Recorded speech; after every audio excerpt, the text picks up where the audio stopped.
ओम नमो भगवते वासुदेवाय। ओम नमो भगवते वासुदेवाय। ओम नमो भगवते वासुदेवाय।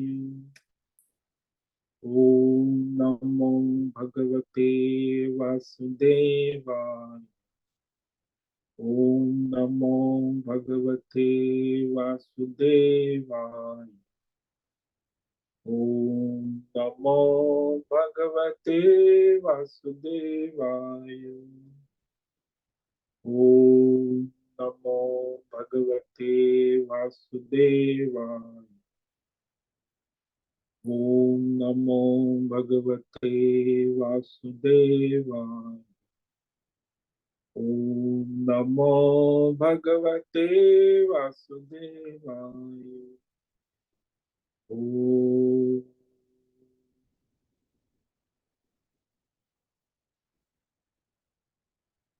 ओम ओम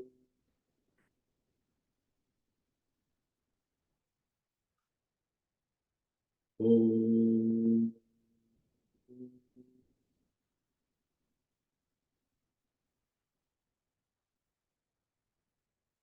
ओम श्री परमात्मने नमो नमः। ओम गं गणपतये नमो नमः। ओम सं सरस्वत्यै नमो नमः। ओम गुं गुरुभ्यो नमो नमः। ओम सहनाववतु सहनौ भुनक्तु सह वीर्यं करवावहै तेजस्विनावधीतमस्तु मा विद्विषावहै।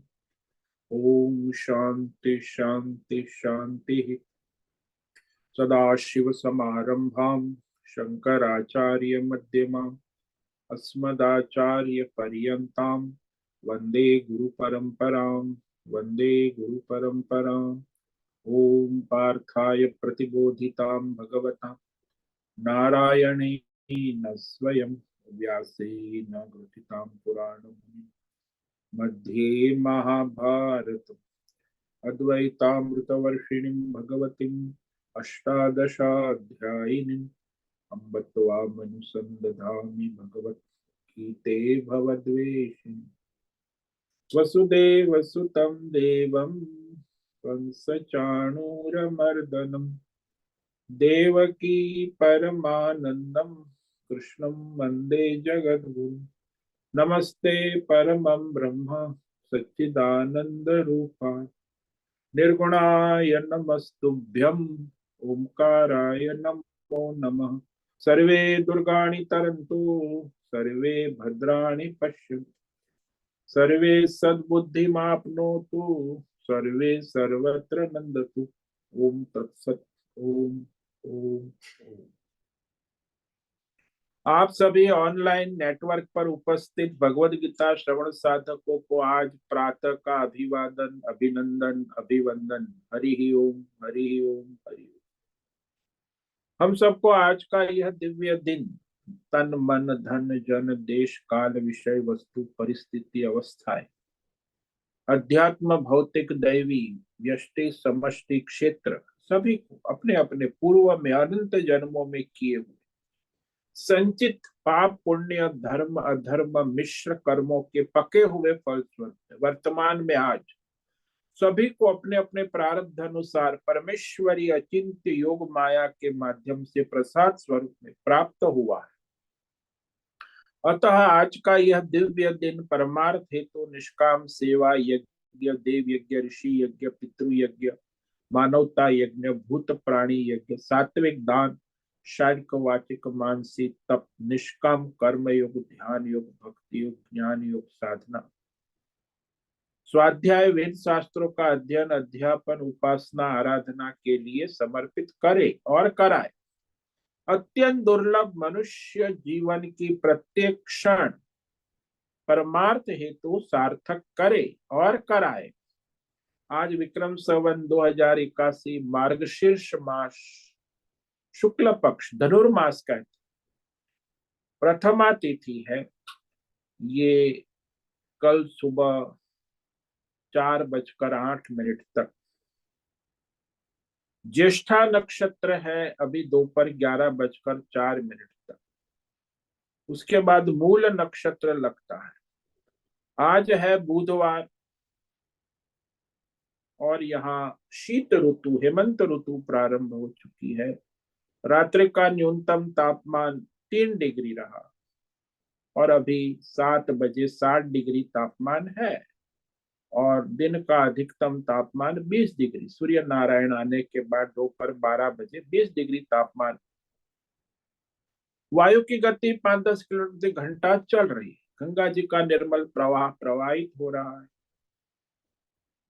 तो ईस्वी सन 2023 13 दिसंबर 2023 सुबह के 7 बजने वाले हैं। कलयुग का प्रथम चरण 5248वां वर्ष 7वां वैवस्वत मनवंतर श्वेत वराह कल ब्रह्मा जी का 26वां दिन और 51वां वर्ष चल रहा है। तो ऐसे अनंत कोटि ब्रह्मांडीय परमेश्वरी अचिंत्य योग माया में हमारा एक ब्रह्मांड, इस ब्रह्मांड में ये पृथ्वी लोक में समुद्र के ऊपर जम्बू द्वीप में विश्व का एकमात्र वैदिक राष्ट्र भारत में उत्तर हिमालय प्रांत में उत्तराखंड राज्य टिहरी जिले में हिमालयन शिवालिक पर्वतमाला के अंतर्गत मणिकूट पर्वत के ऊपर नीलकंठ महादेव के सामने ऋषिकेश नगरी में मुनि की रेती प्रांत में शीशम जाड़ी औधुरबाड़ा आश्रम में सी ब्लॉक के पहले माले से 5 नंबर कमरे से गंगा किनारे से हम स्वामी उत्तमानंद सरस्वती भगवत गीता के आचार्य शिष्य स्वामी चिन्मयानंद सरस्वती महाराज कैवल्याद्वैत वेद व्यास भगवत पाद शंकराचार्य जी की श्रृंगेरी संन्यास परंपरा से शिक्षित दीक्षित सनातन वैदिक भारतीय हिंदू धर्म अनुसार संपूर्ण भगवत गीता ज्ञान यज्ञ ऑनलाइन चैतन्यमय जीवन लाइव प्रसारण के अंतर्गत व्याख्यान माला में अध्याय 3 कर्मयोग के श्लोक नंबर 17 और 18 पर संस्कृत एवं हिंदी में व्याख्यान करेंगे। दिव्य पवित्र सरल व्यावहारिक सटीक पूर्ण वर्ण अक्षर पद वाक्य पंक्ति श्लोक अध्यायों की संगति संधि अन्वय शब्दार्थ वाक्यार्थ भावार्थ रहस्यार्थ के यथार्थ तात्पर्य सहित वैदिक शास्त्र वेदव्यास साहित्य शंकर भाष्य एवं परंपरागत सन्यासी आचार्यों की टीका टिप्पणी सहित आज का यह भगवत गीता व्याख्यान करेंगे। कृपया आप सभी श्रद्धा भक्ति ध्यान से परिपूर्ण होकर के यह दिव्य श्रवण साधना करें। इसमें से कुछ ग्रहण करें, कुछ धारण करें, कुछ अपने जीवन में चरितार्थ करें और उसमें निरंतरता लाए। अपनी अपनी आध्यात्मिक भौतिक दैवी अशांति द्वंद्व मोह विक्षेपों से रहित होकर के अशास्त्रीय धार्मिक भ्रम भ्रांतियों से रहित होकर के अपने अपने शरीर इंद्रिय प्राण मन वचन कर्म से एक रूप एकाग्र होकर के शुद्ध सात्विक सूक्ष्म वेद शास्त्र आचार्य परंपरा अनुसार भगवत विवेक बुद्धि करे। पुनः पुनः इस व्याख्यान का श्रवण करे, मनन करे, चिंतन करे, चर्चा विचारणा करे, लेखन करे, प्रचार प्रसार करे, लिंक भेजे, ग्रुप में शेयर करे और कराए। अपना और सबका परम कल्याण करे और कराए। ओम तत्सत। ओम ओम ओम। तो कल हमने श्लोक नंबर 16 पर व्याख्यान किया था। जो ईश्वरीय सृष्टि चक्र के अनुसार अपना स्वधर्म कर्तव्य कर्म नहीं करते उसकी दुर्गति निश्चित है, ये भगवान ने कहा कि ईश्वरार्थ यज्ञ भावना से अपना स्वधर्म कर्तव्य कर्म नहीं करते हैं तो वो व्यर्थ अपना जीवन बर्बाद कर देते हैं, मनुष्य जीवन। एवं प्रवर्तितं चक्रम नानुवर्तयति यः अघायुरिन्द्रिया रामो मोघम पार्थ स जीवति। तो ये सृष्टि के प्रारंभ से अभी भी चल रहा है। ये सनातन सृष्टि चक्र, जिसमें सभी प्राणी अन्न से उत्पन्न होते हैं। अन्न की उत्पत्ति वर्षा वृष्टि से होती है। वृष्टि यज्ञ कर्म, यानी जो समष्टि हित के लिए यज्ञ दान तप लोक उपकार कार्य यज्ञ, उससे बादल बनते हैं। और यज्ञ कैसे होता है? बोले वही अपने स्वधर्म कर्तव्य कर्म, जैसे किसान खेती करता है, ये यज्ञ है। तो उसी कर्म से, तो कर्म कैसे उत्पन्न होते हैं? बोले वेद शास्त्रों के मार्गदर्शन में। और वेद शास्त्र कहाँ से उत्पन्न होता है? बोले वो परमात्मा के प्राण से उत्पन्न हुआ जानो। इसलिए ये सारा सृष्टि सर्वव्यापी परमात्मा सदा नित्यम यज्ञ यज्ञ में, यानी स्वधर्म कर्तव्य कर्म, ये सारे जो यज्ञ, देव यज्ञ, ऋषि यज्ञ, पितृ यज्ञ, मानव यज्ञ, भूत प्राणी, इस यज्ञ में परमात्मा नित्य प्रतिष्ठित रहते हैं, स्थित रहते। और इस सृष्टि चक्र का जो अनुसरण नहीं करते, कि ये सनातन चक्र चल रहा है, सृष्टि चक्र ईश्वरीय है, तो ईश्वरीय की आज्ञा का पालन नहीं करते, यानी इस सृष्टि चक्र के अनुकूल अपना स्वधर्म कर्तव्य का पालन नहीं करते, तो भगवान ने उसके बारे में कहा 3 शब्द, कि वह अपने स्वधर्म की उपेक्षा करने वाला महामूर्ख है। क्यों? कि वो इंद्रियाराम, इंद्रिय विषय भोगों में, और भोगों के लिए कठोर परिश्रम भी करता है। इंद्रिय तृप्ति का भोग, आनंद उसका लक्ष्य है। इंद्रिय आनंद, इंद्रिय भोग, विषय भोग,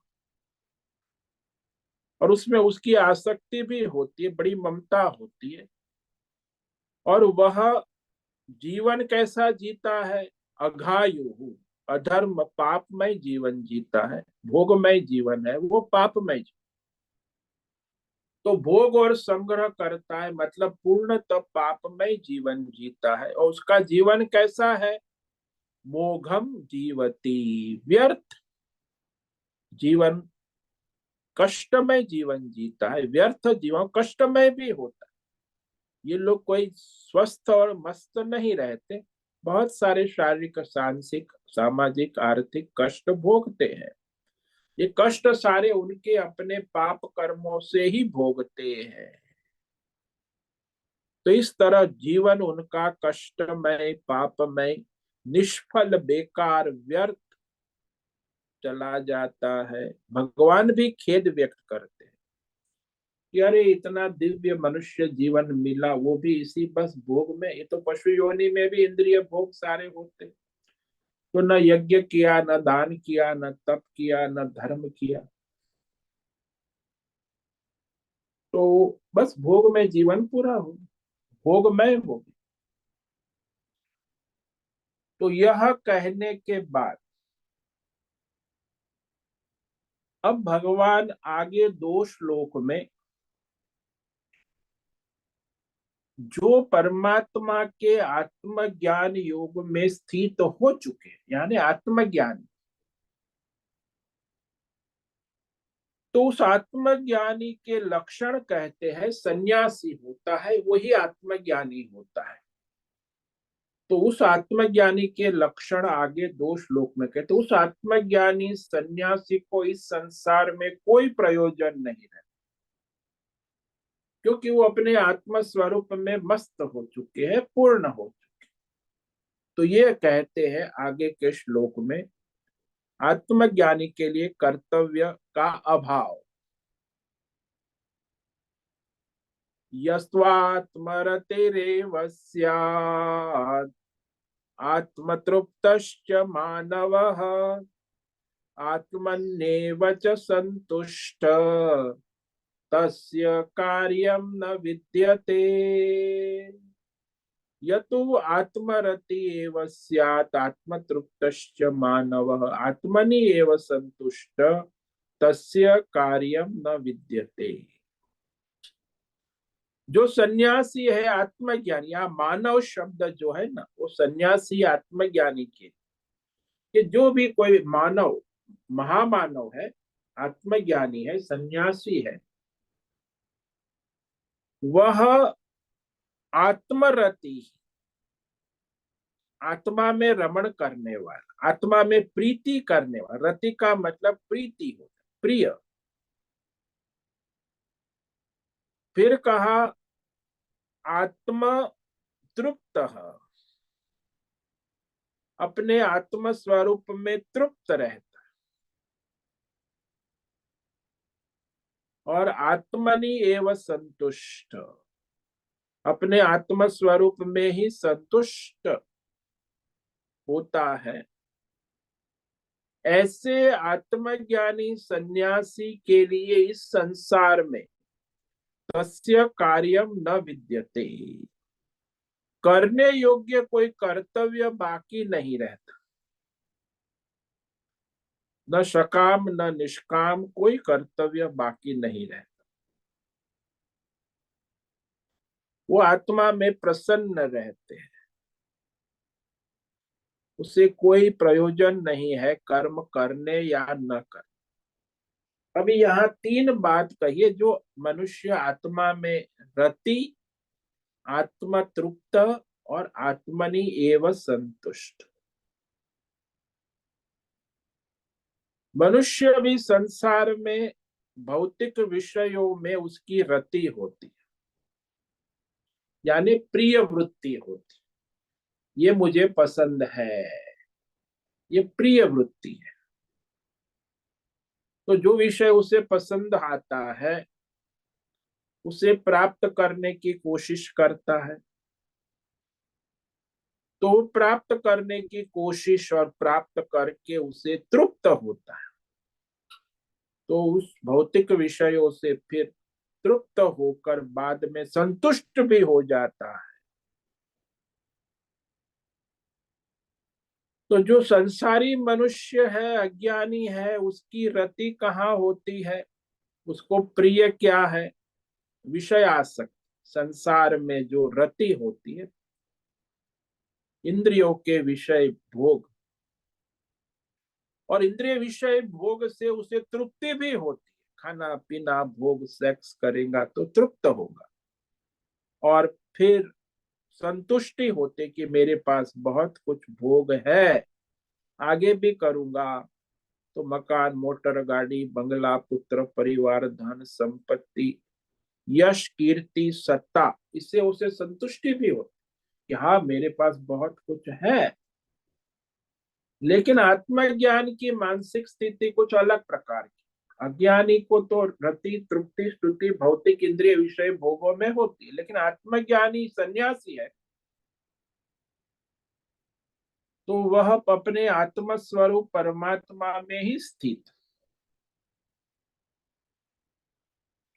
तो ये आत्मज्ञानी कब हुआ, तो पहले उसने निष्काम कर्म योग अनुष्ठान किया, बुद्धि शुद्ध हो गई, फिर आत्मज्ञान श्रवण मनन ध्यान करके अपने आत्मज्ञान में स्थित हो गए, यानी आत्मनिष्ठा प्राप्त कर, ये निष्ठा शब्द है।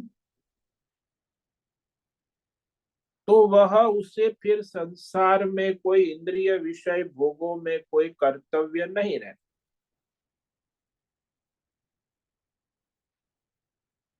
तो देश काल विषय भौतिक अध्यात्म दैव विषय कर्म और उपासना से उसका कोई प्रयोजन नहीं रहता, क्योंकि वो आत्मा में पूर्णता को प्राप्त कर चुके हैं।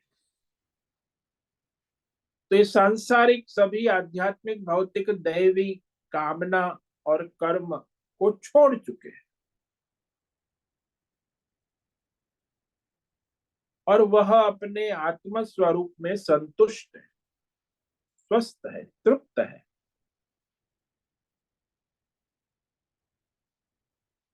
तो यहाँ ये बात समझने योग्य है कि बिना छोड़े काम नहीं होता। कौन छोड़े, कब तक न छोड़े, इसका भगवान ने स्पष्ट विवेचन कर दिया कि जब जीवात्मा को मैं करता हूं इस प्रकार का अज्ञान निवृत्त नहीं हो जाता, तब तक सारी कामनाएं उत्पन्न होती रहती। मैं करता हूं, मैं भोगता हूं, अज्ञान, और अज्ञान से कामना, और कामना से कर्म, और कर्म से फल, तो ये जीवात्मा का संसार चक्र चलता है। लेकिन जब उसे अज्ञान समाप्त हो गया कि मैं पूर्ण हूं और बाकी तो सब अपूर्ण है, तो फिर अपूर्ण विषय की कामना नहीं होती, अज्ञान से ही कामना होती, और कामना से ही कर्म होते, भौतिक अध्यात्म दैव। और भौतिक अध्यात्म दैव कर्म जो है उसी के अनुसार फल उत्पन्न होते हैं, और फिर फल से उसका संसार चक्र चलता रहता है। लेकिन जब अज्ञान नष्ट होने पर कामना नहीं रह जाती, कामना नहीं रह जाती है तो कर्म भी नहीं रहता, कर्म न रहते हैं तो फल भी कहां से आएगा। जैसे वो कहते भर्जित बीज, भाई बीज को यदि भून दिया तो फिर उसे बोओगे तो उसमें से अंकुर नहीं निकलेगा। यस्तु कहा इस श्लोक में, यानी जो सकाम कर्मी से अलग करने के लिए तू शब्द का प्रयोग। तो जो कामना वाला है वो कर्म करेगा,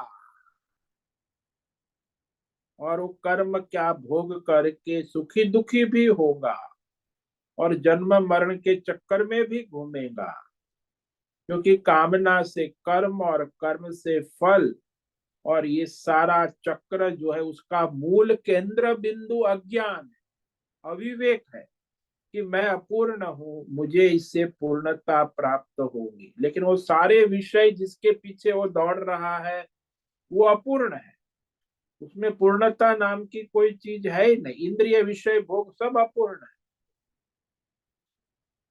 तो इंद्रियों से विषय सुख लेने वाला बन जाता है। लेकिन जो यह आत्मज्ञानी है वो किसी इंद्रिय विषय सुख नहीं लेता, वो अपने आत्मा का आनंद लेता है, केवल परमात्मा में ही उसकी प्रीति, प्रीति रति का मतलब है प्रीति, आत्मरति, केवल अपने परमात्मा स्वरूप आनंद स्वरूप में रति है, प्रीति। केवल रति ही नहीं है, भगवान ने कहा अपने आत्म स्वरूप परमात्मा में तृप्त भी है। तो रति का रहस्य ये होता है कि मन से किसी भौतिक अध्यात्म दैव विषय की कामना इच्छा करना, यानी विषय चिंतन करना, इसको रति कहते। तृप्ति का अर्थ होता है कि वो विषय की प्राप्ति, और संतुष्टि का अर्थ होता है विषय का भोग। तो संसार में मनुष्य कोई भी विषय है उसमें उसकी प्रीति होती है, उसके बाद उसकी प्राप्ति होती है, और प्राप्ति के बाद उसे भोग होता है, संतुष्टि होती है। जैसे दृष्टांत ले लो कि किसी ने 10 रसगुल्ले खा लिए, बड़ी प्रीति थी, रसगुल्ले आ गए, फिर प्राप्त हो गए, तो 10 रसगुल्ले खा लिए, प्रिय विषय है ना, तो पहले प्रीति थी तभी तो 10 रसगुल्ले खाए, तो तृप्ति हो गई। अब उसको कहे कि महाराज और एक ले लो, अब 11 पूरा हो जाए, बोले नहीं नहीं नहीं नहीं, अब मैं रसगुल्ला खाऊंगा तो उल्टी हो जाएगी। 10 तक तो रसगुल्ला अच्छा लगता था, यह रति हुई, अब और रसगुल्ला नहीं खाया जाएगा, ये तृप्ति हो। तो संसार के विषय में ऐसा ये मनुष्य भोग करके करके फिर वो तृप्त हो जाता है, तृप्त संतुष्ट हो जाता है, फिर भोग करता है, फिर उसकी प्रीति बनी रहती। लेकिन ये जो आत्मज्ञानी है, अपने आत्म स्वरूप में स्थित है, केवल वो अपने आत्मा में ही वो प्रिय लगता है, उसे आत्मा। तो उसका इंद्रिय विषय भोग के प्रति कोई आकर्षण नहीं होता, वो आत्मरति है ना। रति भी है और आत्मा में उसकी तृप्ति भी है। जैसे वो छोटा बच्चा होता है माँ की गोद में 6 महीने का, और उसका एक बालक छोटा लाडला, तो माँ और बालक जो है एक दूसरे में उनकी प्रीति होती, रति, और एक दूसरे से तृप्त भी होते हैं और संतुष्ट भी होते हैं। तो वह माता को और कहीं जाने की जरूरत नहीं, वो बालक में प्रीति है, रति है, संतुष्टि है। और बालक को भी अपनी माँ में प्रीति है, रति है, संतुष्टि।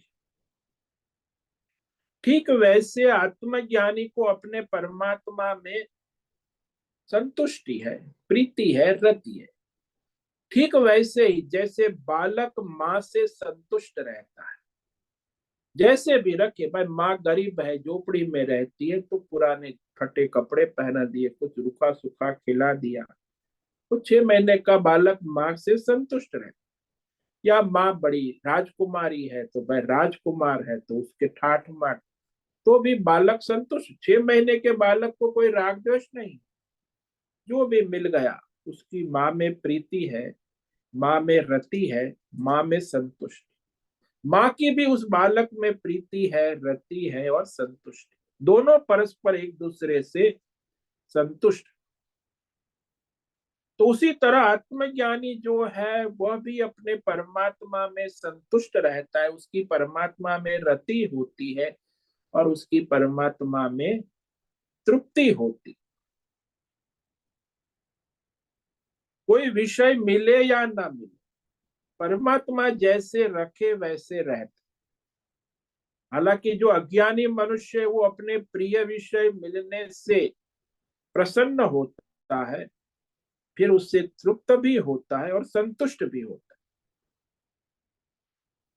तो कोई अज्ञानी मनुष्य, उसे कोई विषय अच्छा लगता है तो उस विषय को प्राप्त करता है और प्राप्त करके भोगता है। बस 3 ही चीज है ना, प्रीत, रति, तृप्ति और संतुष्टि। उसका दूसरा शास्त्र का शब्द है प्रिय, मोद और प्रमोद। मनुष्य संसार में सभी विषय में, कोई भी विषय किसी को प्रिय हो गया तो उसे प्राप्त करेगा, प्राप्त करके तृप्त होगा और बाद में भोग करेगा और भोग करके संतुष्ट होगा।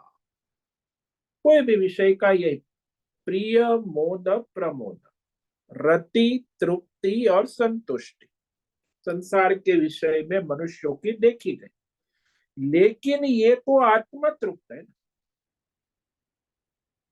कोई भी विषय मिलने से मनुष्य को संतुष्टि होती है, तृप्ति होती है, लेकिन वो कुछ समय तक क्षणिक होती, नित्य नहीं होती। लेकिन ये जो आत्मज्ञानी सन्यासी है, उसकी भगवतमय आत्मा से रति, तृप्ति और संतुष्टि बनी रहती, तो वो आत्मा में ही संतुष्ट भी कहा जाता है। भगवतमय स्थिति है ना, भगवत में उसकी रति, प्रीति, आत्मा के सिवा और कहीं उसे तृप्ति नहीं हो, आत्मा प्राप्ति से ही संतुष्ट रहते हैं। लेकिन जो अज्ञानी है उसको तो संसार के विषय, देश काल विषय, भौतिक, अध्यात्म, दैव, सारे विषय जो है उसी में वो ढूंढते हैं। प्रीति होती है वासना के अनुसार और फिर रति होती है, फिर वो मनुष्य तृप्त भी होता है प्राप्त होने पर, फिर भोग करके संतुष्ट होता है। तो ये संतुष्टि भी यहाँ उसे परमात्मा से ही है। तृप्ति में प्राप्ति है और संतुष्टि में भोग है। तो पहले प्रीति, विषय प्राप्त नहीं है लेकिन प्रिय है, फिर विषय प्राप्त होता है तो तृप्त होता है, और विषय भोग करता है तो संतुष्ट होता है। ये मनुष्य का जीवन है, संसार भोग में सभी। जैसे किसी को बहुत बढ़िया भोजन प्राप्त हो गया,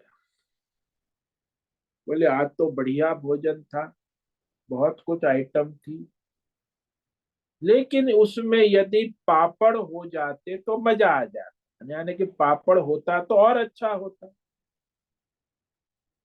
तो इस प्रकार से मनुष्य, बहुत से लोग हैं, कहते हैं संतुष्ट तो है लेकिन कुछ कमी है, तो व्यवहार ऐसे ही करते हैं कि बहुत बढ़िया है लेकिन ये ठीक है, मतलब संतुष्टि नहीं, तृप्ति हो गई। तृप्ति होने के बाद संतुष्टि होना, ये महत्व। लेकिन ये जो है वो तो भगवान से ही संतुष्ट है, जैसे जाई विधि राखे राम। फिर भी उसे अपनी कोई कामना वासना है नहीं, तो कोई भी विषय उसे आ जाए चला जाए, उससे उसे कोई प्रयोजन नहीं रहता। व्यवहार तो चलता है प्रारब्ध के अनुसार, लेकिन जो भगवान की मर्जी है उस अनुसार विषय आते जाते रहते, उससे उसका कोई प्रयोजन नहीं। व्यवहार के लिए भौतिक अध्यात्म दैव विषय आते भी है और जाते, लेकिन उसे विषय के प्रति कभी ये नहीं होता कि ये विषय थोड़ा ज्यादा होता तो अच्छा होता और बढ़िया होता तो अच्छा होता। वो सभी विषयों से भगवत प्रसाद, प्रसाद हम लेते तो संतुष्ट होते कि भगवान का प्रसाद है, उसमें और चाहिए या और बेहतर चाहिए और अच्छा होना चाहिए, ऐसा नहीं। भाई भगवान का प्रसाद है, संतुष्ट, तो उसे परमात्मा में ही तृप्ति और परमात्मा में ही संतुष्टि है। विषय पदार्थ मिलने से चलो अच्छा हुआ मिल गया, ऐसी वृत्ति नहीं। भाई भगवान की मर्जी से आया और गया, ऐसी स्थिति में पहुंच गया कि उसके लिए और कोई कर्तव्य ही नहीं, विषय प्राप्ति की कोई कामना नहीं है, इच्छा नहीं, अपने आप में पूर्ण है, भगवतमय है। तो जो अपने आप में पूर्ण है, भगवतमय है, तो उसे कोई कामना नहीं है। जब कामना वासना नहीं है तो कोई कर्म नहीं है, और कोई कर्म नहीं है तो कोई फल नहीं, यानी उसका संसार चक्र समाप्त हो चुका।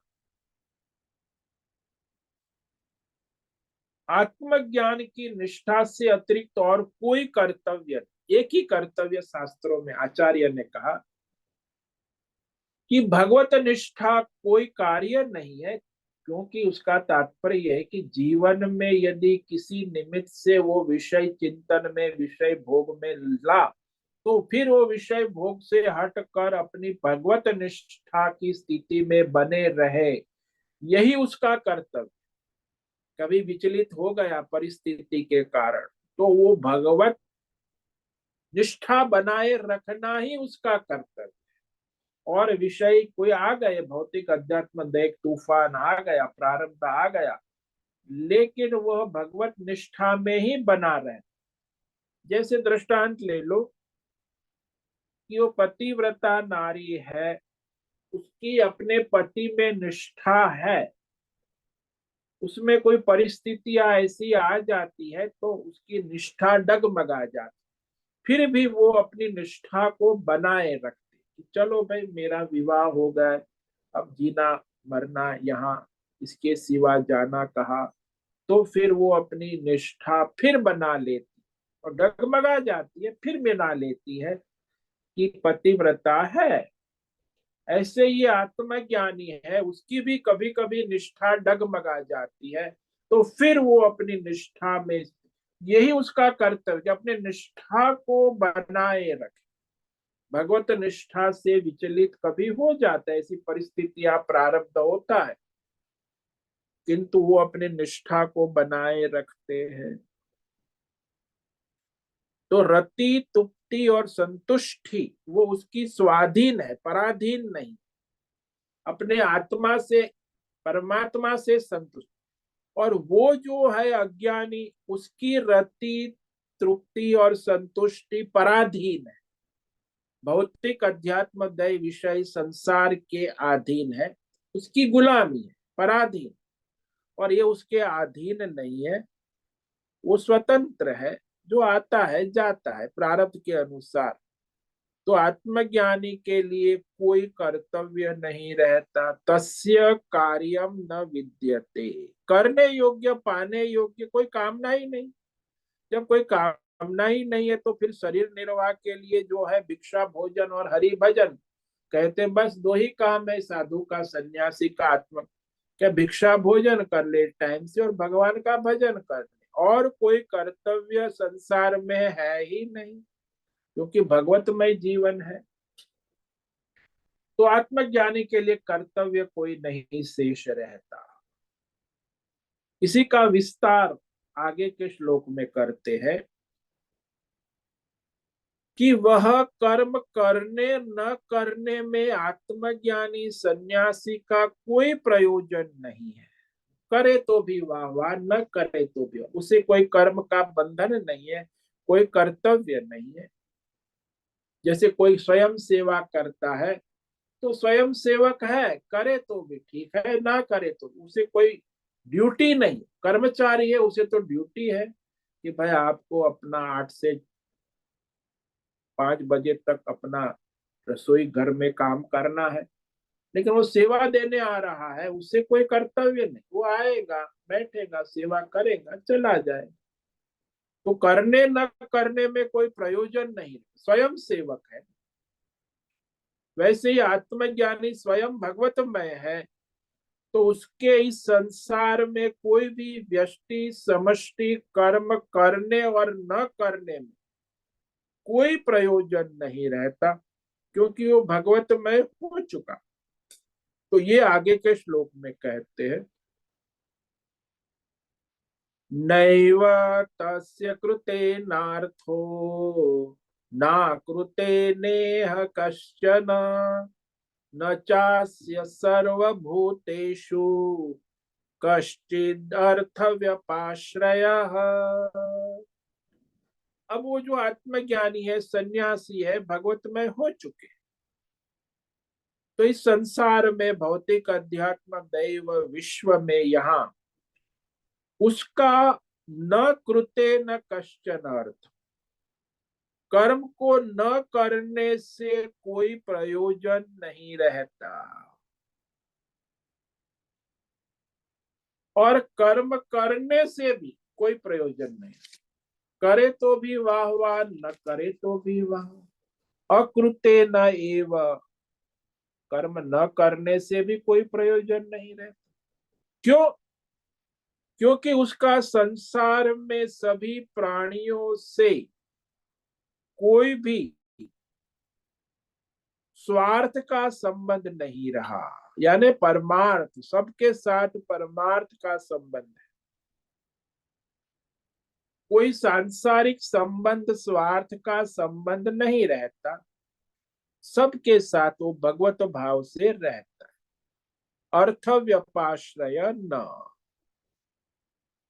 तो कोई अपेक्षा भी नहीं होती, क्योंकि वो केवल प्रभु के सहारे है ना, सब प्रभु का है।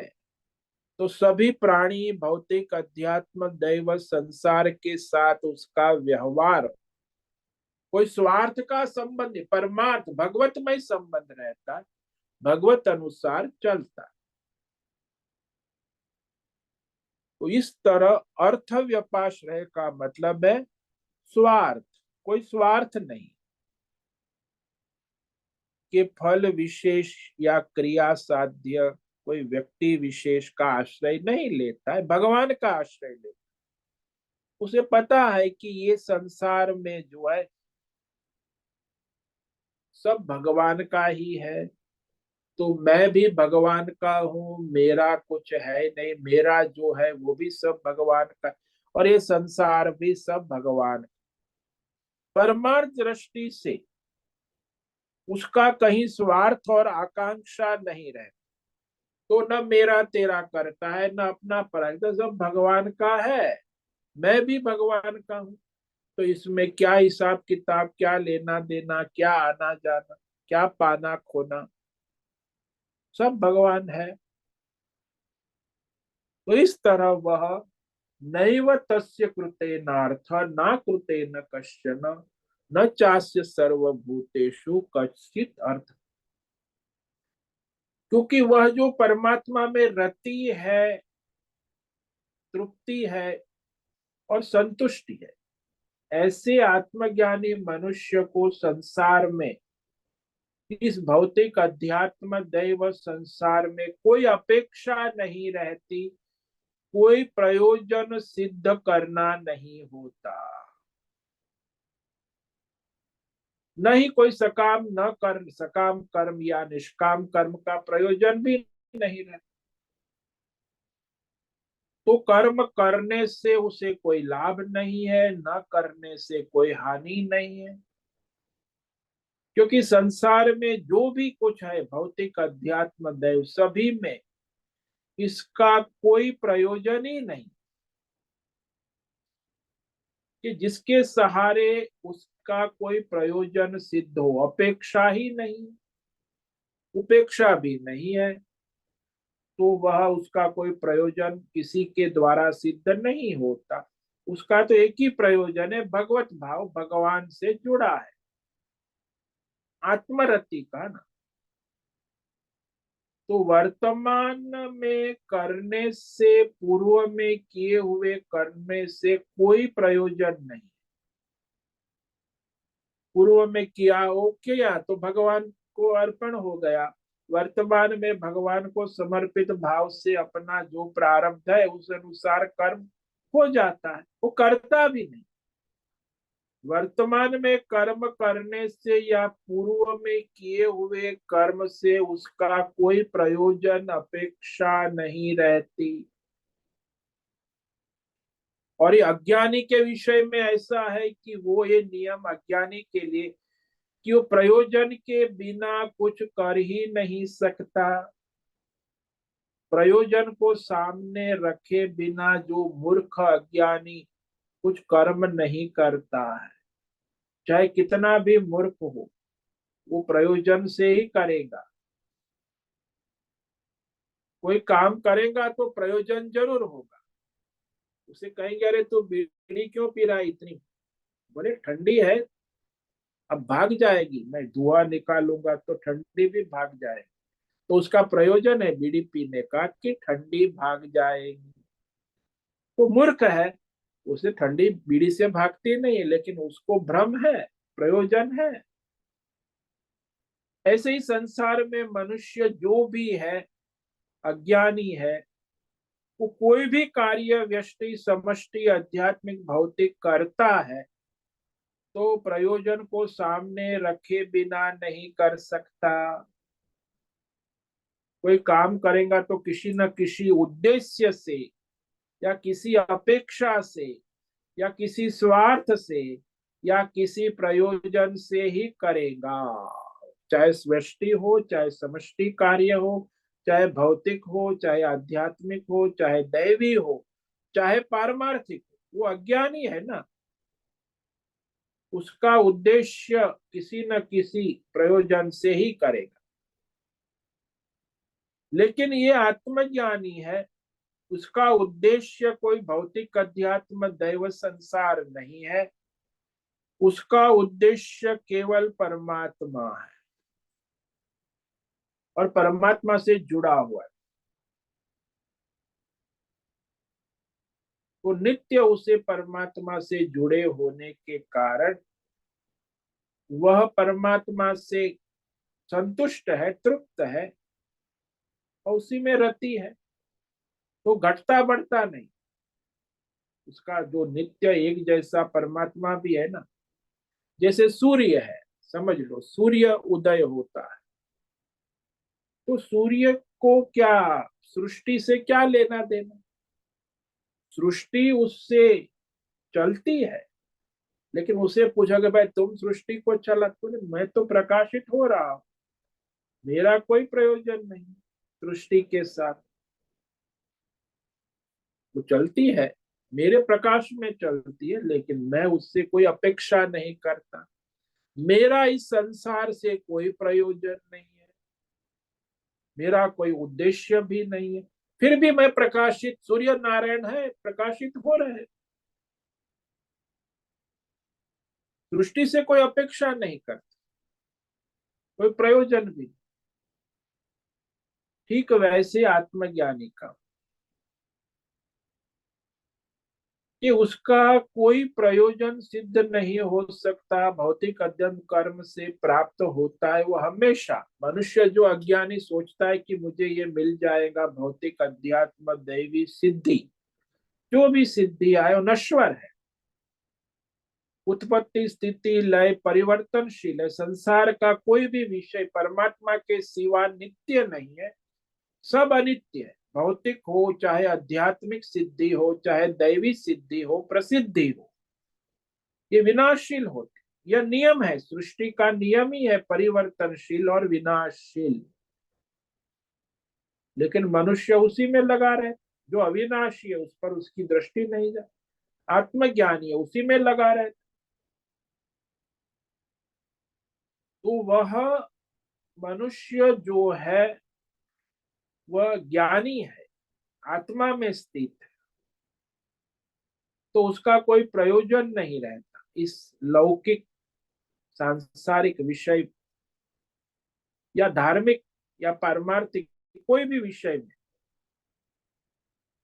जैसे दृष्टांत ले लो कि कोई व्यापारी है, यदि कहे कि मेरा व्यापार ठीक से चल रहा है, तब मुझे उससे कोई विशेष ध्यान देने की जरूरत नहीं है।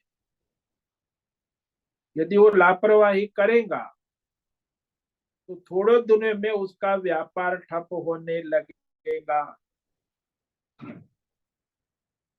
तो व्यवहार तो जैसे मनुष्य को सावधान होकर करना हो, उसके लौकिक सांसारिक व्यवहार में लापरवाही करेगा तो ठप होगा। ये बड़ा सावधान होता है मनुष्य, ज्यादातर कई लोग लापरवाही करते कुछ प्राप्त होने। कर्म के क्षेत्र में व्यवहार में तो ठीक वैसा ही है, जैसे कोई यहाँ अभी हिमालय में बर्फ पड़ रही है, बर्फ पर चल रहा है और बर्फ के तालाब पर चल रहा है, तो बर्फ पर चलना तो ठीक है, लेकिन नीचे तालाब है, ऊपर बर्फ है। चलते चलो चलते चलो चलते चलो, यदि उसी बर्फ में कहीं रुक गए तो नीचे सरक कर तालाब में डूब जाओगे। इसी प्रकार जो लौकिक व्यवहार संसार में जो मनुष्य ढिलाई करते, अपने स्वधर्म कर्तव्य कर्म में ढिलाई करते हैं, तो वो नीचे गिरते जाएंगे। जो भी किया जाता है, हालांकि वो विनाशी है, परिवर्तनशील है, स्थायी नहीं है, लेकिन जो परमात्मा के लिए किया गया, परमात्मा में किया गया, वह नित्य है। और परमात्मा स्वयं नित्य है, इसीलिए वह उसके सारे कर्म परमात्मा में हो गए। और परमात्मा की प्राप्ति कुछ करने से नहीं होती। मैं परमात्मा पूर्ण आत्मा हूं, वो जानने से, ज्ञान से होती है। एक ही चीज ऐसी है जो कर्म से नहीं प्राप्त होती, वो है परमात्मा। हाँ, वो परमात्मा कर्म से प्राप्त है, लेकिन कर्म योग करेंगे तो बुद्धि शुद्ध होगी। बुद्धि शुद्ध होगी तो उसमें परमात्मा का ज्ञान होगा कि मैं परमात्मा हूं, मैं वो ज्ञान टिकेगा। इसीलिए वहां कर्म का प्रयोजन बुद्धि शुद्धि के लिए, परमात्मा प्राप्ति के लिए नहीं है। कि जो पहले से नित्य प्राप्त है उसकी प्राप्ति कैसे हो सकती है? तो इस पर हम कल विचार करेंगे कि वह आत्मज्ञानी को इस संसार में कुछ करने न करने में कोई प्रयोजन किसी भी प्राणी भौतिक अध्ययन विषयों से उसका कोई संबंध नहीं रहता, और रिलेशनलेस रिलेशनशिप, अपेक्षा रहित, वो परमात्मा में स्थित है। तो आज हमने जो श्लोक किया उसे संक्षेप, इस श्लोक पर कल और विचार करेंगे। तो आज जिस श्लोक पर विचार किया वो भी आत्मज्ञानी सन्यासी के विषय में ही भगवान ने कहा, यस्त्वात्मरतिरेव स्यात् आत्मतृप्तश्च मानवः आत्मन्येव च सन्तुष्ट तस्य कार्यम न विद्यते। तो यहाँ मानव कहा, मानव मतलब सन्यासी, आत्मज्ञान, जो परमात्मा में प्रिय वृत्ति वाला है, रति, परमात्मा में तृप्त है, बोध प्रवृत्ति वाला, और परमात्मा में ही संतुष्ट है, प्रमोद वृत्ति। उसके लिए इस संसार में, भौतिक अध्यात्म दैव संसार में कुछ प्राप्तव्य नहीं है, कुछ कर्तव्य नहीं, उसे तो सब प्राप्त हो चुका है। परमात्मा प्राप्त होने से कोई प्राप्तव्य भी नहीं है और कोई कर्तव्य भी नहीं, वो भगवतमय हो चुके हैं, वो ज्ञान निष्ठा में स्थित। तो ये आत्मज्ञानी के लक्षण कह रहे। क्यों कह रहे हैं भाई भगवान? क्योंकि ये कहने के बाद अर्जुन को, अगर तुम अभी आत्मज्ञानी नहीं हो, तुम्हें अपना स्वधर्म कर्म युद्ध मैदान में आए हो तो करो, ये आत्मज्ञानी तुम्हारा लक्ष्य है। उस तक जाने के लिए पहले कर्म योग करोगे, बुद्धि शुद्ध होगी, और आत्मज्ञान श्रवण मनन करके आत्मज्ञानी होकर, सन्यासी होकर तुम इस सारे कर्म बंधन से मुक्त हो जाओ। तो ये दो श्लोक में ये आत्मज्ञानी का विशेष स्वरूप निरूपण भगवान कर रहे हैं। इस पर कल विचार और करेंगे। ओम नमो नारायणाय, ओम नमो नारायणाय, ओम नमो नारायणाय, ओम नमो नारायणाय, ओम नमो नारायणाय। कायेन वाचा मनसेन्द्रियैर्वा बुद्ध्यात्मना वा प्रकृते स्वभाव करोमि यद्यत् सकलं परस्मै नारायणायेति समर्पयामि। ओम सर्वे भवन्तु सुखिनः, सर्वे सन्तु निरामयाः, सर्वे भद्राणि पश्यन्तु, मा कश्चित् दुःखमाप्नुयात्, अस्तु मा सद्गमय, तमसो मा ज्योतिर्गमय, मृत्योर्मा मृतंगमय। ओम पूर्णमद पूर्णमिदं पूर्णात् पूर्णमुदच्यते पूर्णस्य पूर्णमादाय पूर्णमेवावशिष्यते। ओम शांति शांति शांति। शंकरं शंकराचार्यं केशवं बादरायणं सूत्रं भाष्यकृतौ वन्दे भगवन्तौ पुनः पुनः। ईश्वरो गुरुरात्मेति मूर्तिभेदविभागि व्योमवद्व्याप्तदेहाय दक्षिणामूर्तये नमो नमः। ओम गुं गुरुभ्यो नमो नमः। ओम तत्सत् ब्रह्मार्पणमस्तु। ओम ओम ओम।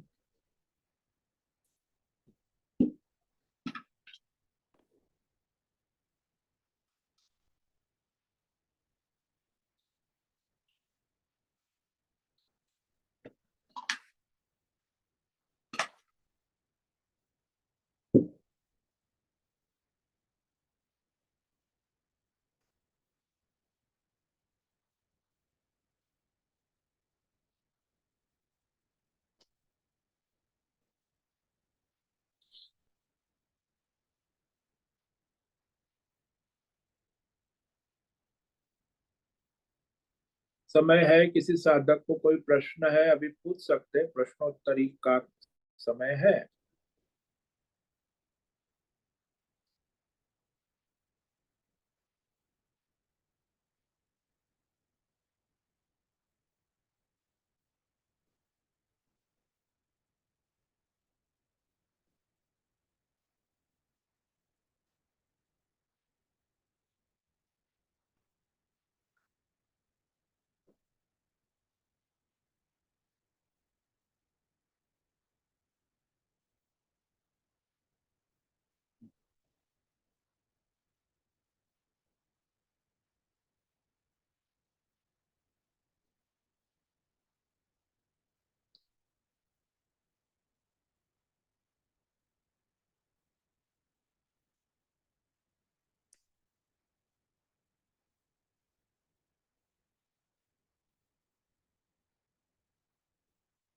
तो आज इस सत्संग में उपस्थित है प्रकाश दोषा, भद्रेश पड़िया, अजय रत्न पारखी, अंजलि जोशी, आरती जादव, बीना चितलिया, दीपक तांबे, धनजी सिंह, गीता मेनन, हिमा कोटक, जयंती पांडा, ज्योति धूमल, लीलावती बड़ेकर, माधवी आचार्य, मीना सतीश सिंगाड़े, मीरा उच्चिल, मीनाक्षी काले, मोहन राम, मुन्नालाल यादव, पंकज भट्ट, पृथ्वीराज मालव, पूनम पास्ते, राजेश यादव, सैमसंग एप, ये बीबी भट्ट होंगे, बीबी शर्मा, सैमसंग एसएमएस, संजीवनी श्रीरंग रानडे, शंकर मुदियार, शंकर सिंह, सुचिता पाटिल, सुनील ठाकुर, सुरेश कुमार, तन्वी लाड, तेजस पटेल, तुषार चौधरी, उषा मेनन, विशाल बेड़ेकर और सुनंदा साम। तो आज इतने साधक उपस्थित है। आप श्रवण करो, मनन चिंतन करो और इस तरह अपने विवेक करो। और अभी समय पूरा हो रहा है। सभी साधकों को आज का ओम नमो नारायणाय, ओम नमो नारायण। ओम नमो नारायणाय स्वामी जी। सभी साधकों को ओम ओम नमो नमो नारायणाय। ओम नमो नारायणाय स्वामी जी। सभी साधकों को ओम नमो नारायणाय। उससे निवेदन है नमो नारायणाय स्वामी आज जी। का सत्संग पूर्ण करें। ओम नमो नारायणाय। आज का यह दिव्य सत्संग हम यही पूर्ण करते हैं। सभी साधकों को ओम नमो नारायणाय। सभी साधकों को ओम नमो नारायणाय।